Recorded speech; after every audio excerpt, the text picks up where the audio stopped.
Hey yo yo yo, salut les turfeuses, salut les turfeurs, bienvenue pour un nouveau pronostic de Benoît Requin. Ok, place au pronostic du quintet du dimanche 22 juin, direction Paris-Vincennes pour le prix Jean-Yves Lecuyer. 3 attelés, 2850 mètres, 16 partants, réunion 1, course 4, indice de confiance 3 sur 5.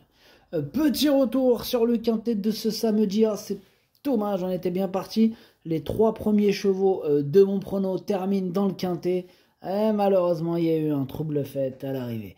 Et cette vidéo... bah non, c'est bon, hein, j'attends pas avant... on est d'accord. C'est parti, on commence le pronostic et on commence avec le numéro 1, Pantocrator, que je n'ai pas retenu mais que je n'ai pas rayé. Il est en plein milieu de ma petite liste des possibles troubles faits. Par contre, le numéro 2, Carambar, lui je l'ai retenu, on écoute d'ailleurs Alexandre Abrivard.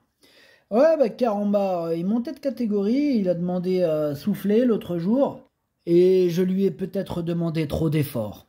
Bon, il a réalisé une contre-performance. Cela peut arriver. Là, je vais le dériver moins offensif, et il est capable de se racheter. Il doit terminer à l'arrivée. Il doit être terminé à l'arrivée, nous dit Alexandre Abrivard. Il est confiant. Il y a de quoi à ce niveau. Dans ce lot, il a largement les moyens de terminer à l'arrivée. Moi, je l'ai gardé et je l'ai mis 5e. On passe au numéro 3. Quelle beauté que je n'ai pas du tout retenu. Pour le coup, j'en ai préféré d'autres. On passe au numéro 4. Jolie Star. Pareil, lui aussi, je ne le retiens pas. Donc, on enchaîne avec le numéro 5. Jet Express. Et on écoute Philippe Dojard. Jet Express, il m'a beaucoup plu dernièrement sur ce parcours. Auparavant, à Enghien, il avait joué de malchance alors qu'il s'est lancé en seconde ligne. Bon, il est revenu au mieux et ne déçoit jamais. Il faut affronter les plus jeunes et l'opposition est toujours sérieuse à ce niveau, mais il sera de nouveau déféré des antérieurs et je le confie à un pilote, je pars confiant. Eh bien, je pars aussi confiant que Philippe Dojard, ce numéro 5, je l'ai gardé assez haut dans mon prono, je l'ai mis 4e, attention à lui.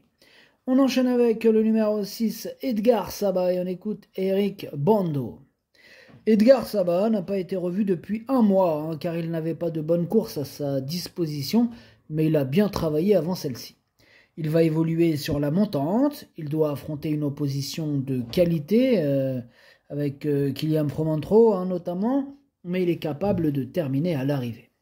Ouais, je pense aussi qu'il soit capable de terminer à l'arrivée, ce numéro 6. Je l'ai gardé, mais en bout de combinaison.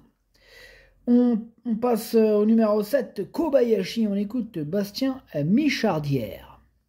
Oui, Kobayashi est venu un peu vite dernièrement et s'est trompé. Sans cela, il aurait terminé sur le podium, d'après son partenaire. Il a été éliminé à Enghien ensuite. Bon, ici, il est dans sa catégorie. Il y a de bons éléments, mais il peut rivaliser. Je le plaque des antérieurs cette fois. Il ne sera pas plus mal, même si ce n'est pas la raison de sa faute dernièrement. Il peut disputer l'arrivée en courant battu. Ouais, et avec l'aide d'un bon parcours, pourquoi pas ce numéro 7, attention à lui. Moi je l'ai gardé, mais en toute fin de combinaison. On passe au numéro 8, Jalendra de Malak, et on écoute Alexis Grimaud. Jalendra de Malak, elle s'est encore montrée accrocheuse dernièrement à La Rochelle pour aligner un 7e succès. Dimanche, elle va devoir franchir un palier car le lot est très bien composé avec notamment quelques bons 5 ans. Elle n'a pas encore les chronos de certains, mais elle n'a jamais eu besoin d'aller plus vite. Jet Express, Kylian Fromantro et d'autres encore sont à redouter, mais j'y crois.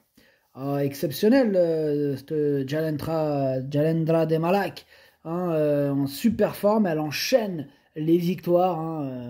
Elle est dans une forme olympique et elle va tenter d'aligner une nouvelle victoire dimanche. En tout cas, c'est mon préféré. On passe au numéro 9, Jazzman, et on écoute Alexandre Abrivard. Jazzman a gagné la course référence l'avant-dernière fois. Depuis, il est bien. Dernièrement, à l'autostart, il s'est retrouvé un peu piégé. Bon, il lui faut la bonne course. Si tel est le cas, il a sa place à l'arrivée. Cette fois, il pourra être déféré des postérieurs. Un plus. Carambar reste le meilleur des 3 de nos élèves. Ok, merci Alexandre. En tout cas, ce numéro 9, lui aussi je l'ai gardé, mais un petit peu plus loin que le précédent cité. Je l'ai mis 6e. On enchaîne avec le numéro 10, le fameux Kylian Fromantro. Ils l'ont tous dans la bouche aujourd'hui. Il fait peur à tout le monde. On écoute Nicolas Bazir. Ouais, bah, Kylian Fromentro, il vient de gagner plaisamment sur les 2150 mètres d'Anguin. Auparavant, il avait pris le premier accessible d'un lot de ce genre sur les 2700 mètres. Il est toujours au top et l'engagement reste favorable face aux 6 ans. Il y a 2 ou 3 clients, mais il devrait encore prendre une part active à l'arrivée. Ouais, il devrait en faire souffrir plus d'un sur sa route. Moi, je le vois bien batailler pour les toutes premières places, évidemment. Hein. Je l'ai mis deuxième. On passe au numéro 11, Joconde Sibey. Ah, il m'embête beaucoup ce numéro 11, c'est lui mon gros regret, c'est lui mon cheval de complément en cas de nous partons. Attention, possible cassage en vue. On passe au numéro 12, I Not Diamant. Et on écoute Paul Agourt. I Not Diamant est un cheval sympa qui répète ses courses. Dernièrement, à Solvala, il n'était pas à son affaire. Dès la batterie, il n'était pas au mieux. Précédemment, il avait trotté moins de 1,10. Il effectue ses débuts à Vincennes. Il devrait s'y adapter. Il faut affronter les 5 ans avec la bonne course. Il est capable de terminer à l'arrivée. Moi, ce numéro 12, il me fait peur. Je ne l'ai pas retenu, mais c'est lui le chef et le capitaine de ma petite liste des possibles casseurs de tickets repérés. Attention. On passe au numéro 13, Just for Back. Lui, je ne l'ai pas du tout retenu. Hein. Donc, on enchaîne avec le numéro 14, Queen Winner. Et on écoute Thibault Lamar. Bah, Queen Winner nous a totalement rassurés en dernier lieu en prenant le premier accessible derrière Canto Avis. Sa sortie précédente était déjà très encourageante. Elle est désormais au top, mais il faut impérativement la courir à la corde pour qu'elle puisse bien finir, ce qui comporte des aléas. L'engagement est idéal et tout dépendra donc du déroulement de course. Elle a une belle carte à jouer. Elle a une toute première chance, elle peut faire très mal. Moi je l'ai mis troisième. On enchaîne avec le numéro 15, Just Midi, ou Juste à Midi si vous préférez. Ce numéro 15, pour ma part, moi je ne l'ai pas retenu, mais il est à l'arrière de ma petite liste des possibles troubles faits.